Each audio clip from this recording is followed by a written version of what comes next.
Toussaint Maltête.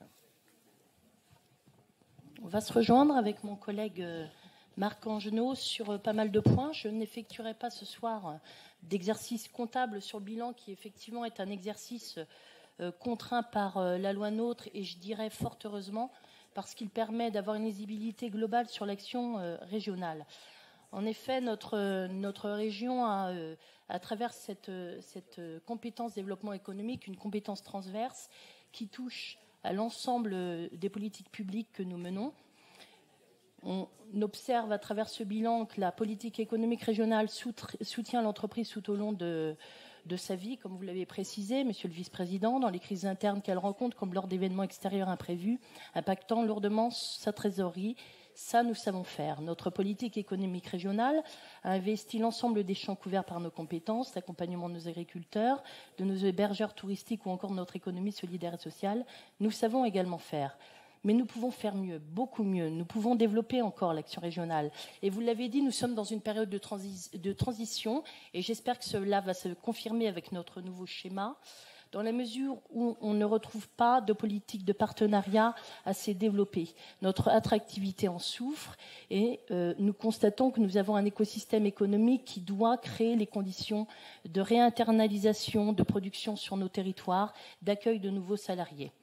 Plusieurs suggestions qui sont assez simples finalement à mettre en œuvre. La première, nous pourrions déjà, et ça en cela je rejoins complètement le groupe écologiste, non pas travailler sur un gel de l'implantation de nos plateformes logistiques, mais tout simplement travailler sur un schéma. Nous l'avons demandé, notre groupe à plusieurs reprises. Je pense que lorsque nous traversons nos territoires, au-delà de toutes ces friches industrielles à réinvestir, nous avons aussi un modèle d'utilisation, je dirais un rythme effréné de nos terres qui pourrait accueillir des extensions d'entreprises qui aujourd'hui font le régal de ces plateformes. Le deuxième point, ce serait de travailler en partenariat sur l'environnement immédiat du salarié. En effet, quelle attractivité quand les conjoints ne trouvent pas d'emploi dans la région Centre-Val de Loire? Quelle attractivité quand l'enseignement pour les enfants est éloigné du lieu de travail et qu'ils nous font un bon maillage des moyens de transport? Et enfin, vous l'avez cité à plusieurs reprises aujourd'hui dans les différentes politiques publiques que nous menons, quelle attractivité quand le logement n'est pas si simple à trouver, et notamment en milieu rural?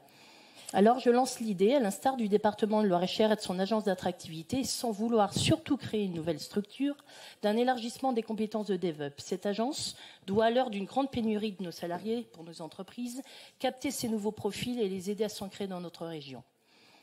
Et enfin, sur la forme, je serai donc assez brève dans mon intervention ce soir, nous pouvons évoquer le bilan comme étant un bilan nécessairement moins techno.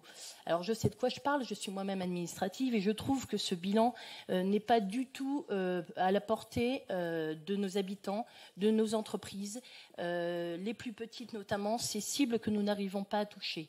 Il faut le rendre plus didactique pour que tous ces dispositifs soient immédiatement compréhensibles par le plus grand nombre. Le fameux aller vers, que là aussi nous avons cité à plusieurs reprises, est aussi important pour atteindre justement ces entreprises qui ne connaissent pas encore nos dispositifs, et il y en a. Et puis enfin, je terminerai sur cette petite touche que j'ai déjà évoquée en commission permanente, touche administrative pour le coup. On a toujours des délais trop longs d'instruction des demandes et il se révèle qu'on a des entreprises qui ne comprennent pas toujours pourquoi, ou même des associations, elles n'ont pas accès à l'information, alors même qu'elles ont déposé des dossiers, qu'il suffirait de leur préciser qu'il manque telle ou telle pièce dans un délai assez rapide, parce que ça, c'est assez facile à checker. Donc, quelques efforts à faire, des améliorations de fond et de forme, et nous nous retrouverons sur l'essentiel. Merci à vous.